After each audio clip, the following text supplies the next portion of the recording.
Қазақстан мен Ресейдің шекаралары жанасқан дала. Бұл Жаңабет ауылы болса, иек астындағыдай таяу ғана жерде Новокрасное селосы.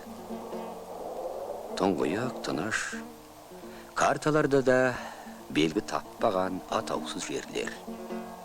Өзімізге белгілі ит арқасындағы қиян. Мазасыз тұрмыс. Түске көріп, қиын қыстау кезеңдерде мәңгілік сәулесін сездіретін өмір. Сабырлы баяу ағысымен ылдилап, естілер-естілмес қарқынмен, көрінер-көрінбес шылғаларымен, бүкіл халықтық өмір өзенінің кең арнасына бәрібір қосылатын күй.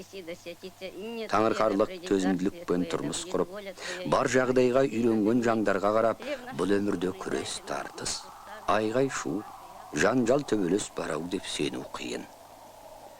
Осында кіндік қаны тамған адам дәл осы жерден топырақ бұйруын тірек қылады. Осы аспанның астында тыныштық пен түсіністікті қатар елестеткен едік.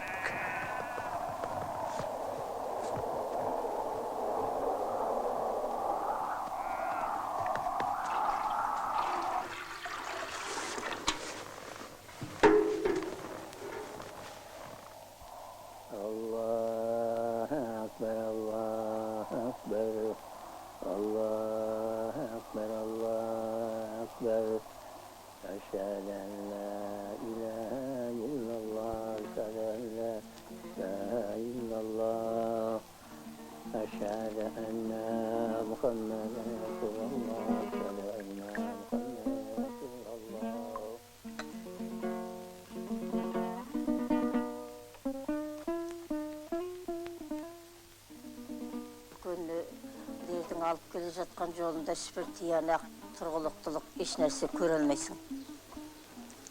Осы тіпті мынау күнделікті заңның өзі сағат сайын өзгеріп, сағат сайын құбылып, халықтың бірі дұрысын сөйлесе, бірі бұрысын сөйлеп, өмірде не болып жатқанын ұғу қиын қарағым қазір.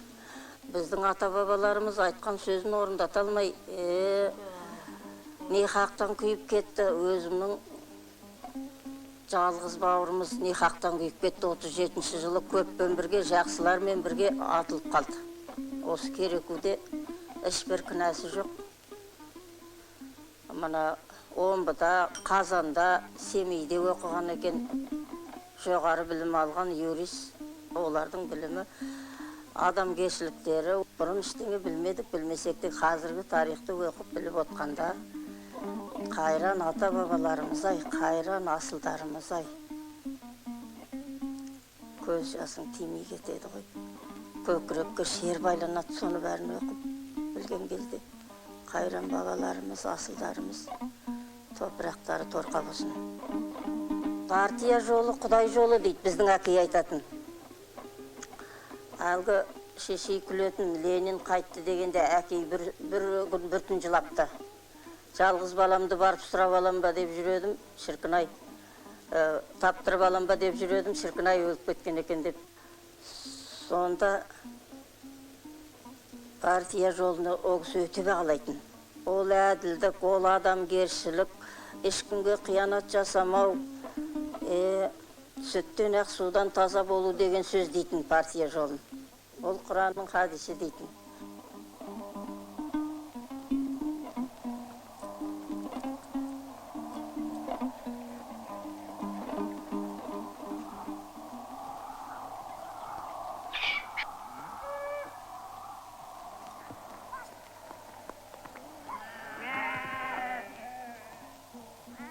Алпыс алты жасқа биыл келдім. Сол 66 жасқа келгеннің ішінде мен 85 жылы март айында пенсияға шықтым. Сол пенсияда отырғанда, сол кезде уже мен апрель айында где-то не болды, перестройка болды. Сол мен бір жылы қызмет істедім, управляющий болдым. Сол енді барлық істеген жұмысым, істеген қызметім, осы перестройкаға келгенде мен перестройка участвовать ете алмадым. Но перестройкаңыз енді менің жұмысым барлығы баяғы Сталиннің уақытында өтті. Одан қалды Хрущевтің, или же мынау кімнің застойный уақыттарда бір еңбегім сол, значит, как будто енді міне осы перестройкаға менің еңбегім болмаған сияқты. Соның барлығын міне қарап отырсам, өзіңе как-то ойлайсың, көп ойлап, көп соны тынасың.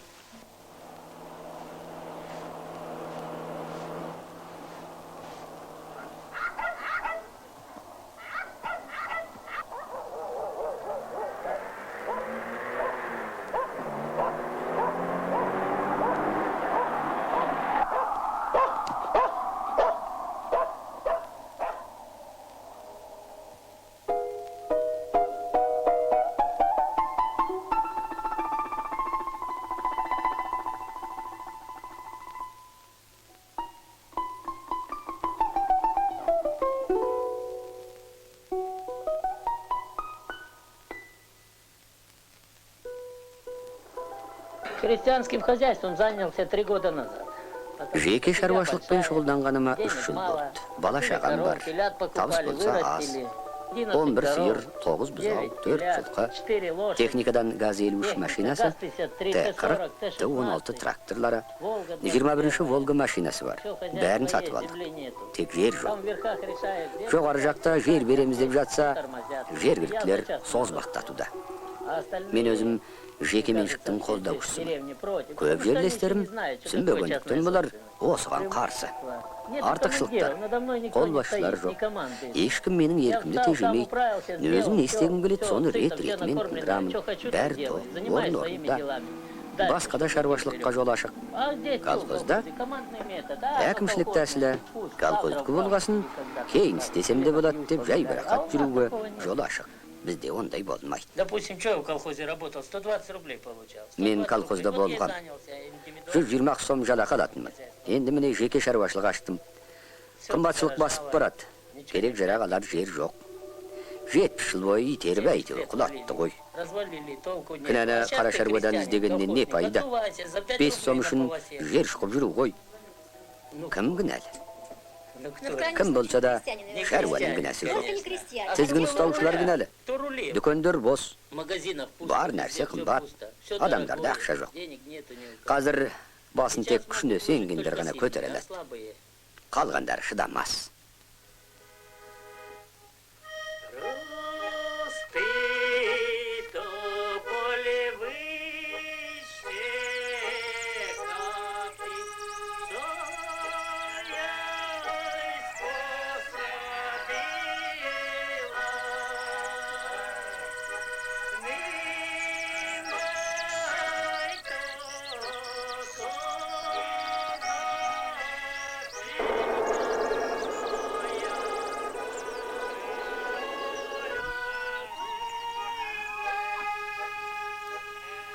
Біз енді мынау Вера екеуміз бір класста оқыдық, бала күніміз бір өтті.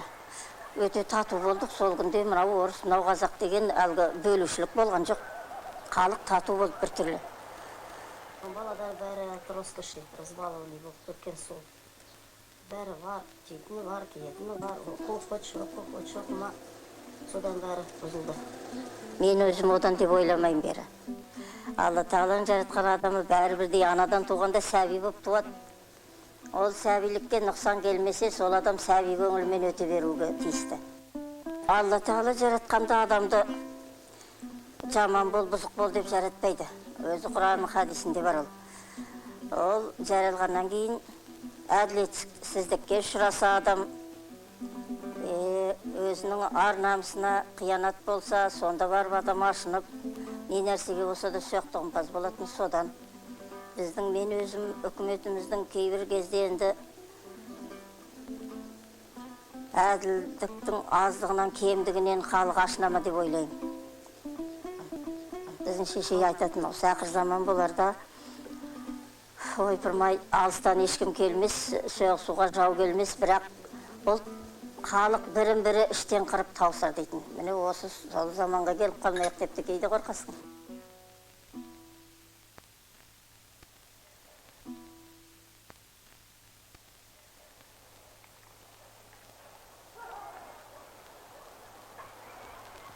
Марина Волошенконың шығармасынан. Мен өз мекенімді жек көре алмаймын. Дегенмен менің туған жерім ғой. Аяқ басқан сайын мен тәртіпсіздікпен, күңгірт өмірмен кездесемін. Мені осының бәрі шошындырады. Сонымен бірге мектепте, колхозда көріп жүрген бір келкілікті жек көремін. Мен өз селомда көп нәрсені өзгерткім келеді. Сырттай ғана емес, өзегінен де. Бірақ қалай? Бәрі әдемі, жинақы, әртүрлі болғанын қалаймын. Адамдар неліктен ашушаң болып кеткен? Шаршағандықтан шығар. Өміріміздің күңгірттігінен болар. Қазір сондай қиын уақыт.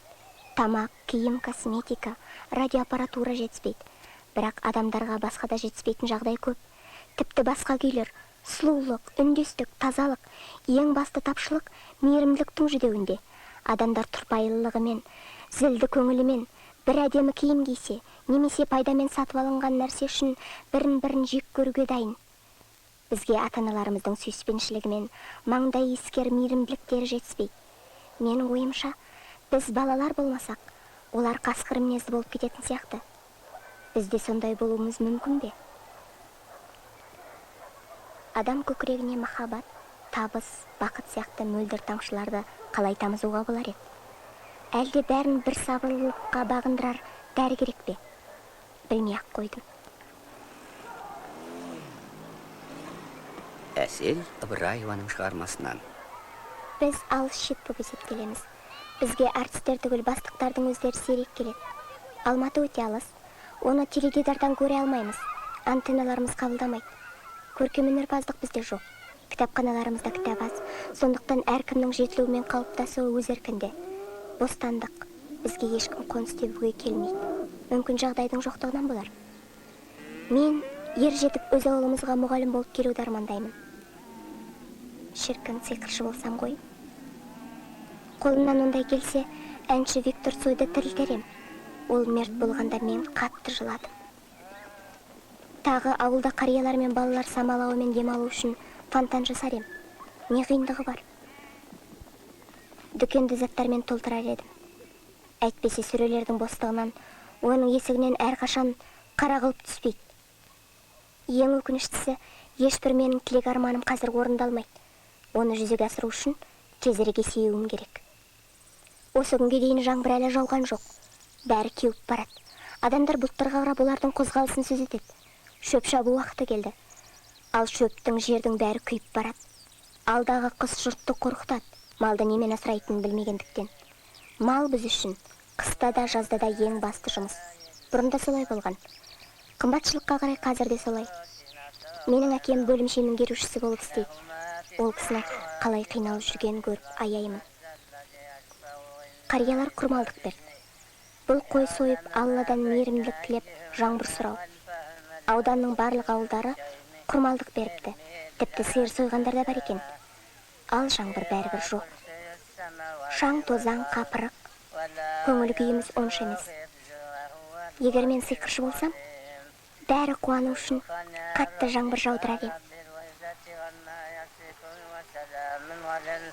المرسلين والحمد لله رب العالمين إلهي آمين اللهم صل على سيدنا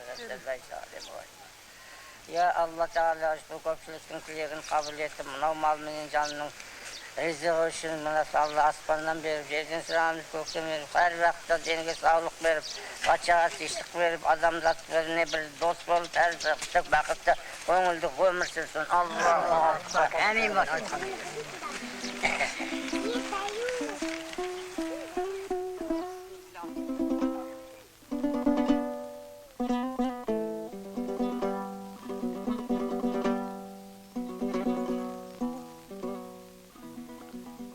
Әрине, Құдай жоқ бұл дүниеде. Бірақ оның қағидалары, демалатын лебі, қырын салып жүретін көзқарасы бар. Құдай жоқ шығар. Бірақ оған сену арқылы адамдар мейірімдірек болар еді. Әлемді Құдай емес, Құдайға сену мен Құдайдан қорқу құтқарады. Мен жақсы өзгерістер болуын тілеймін. Және мен тағдыр жазуына сенем. Ол менің осы қиын уақыттағы тірегім, көмекшім. Тағы маған өмір сүру ұнайды.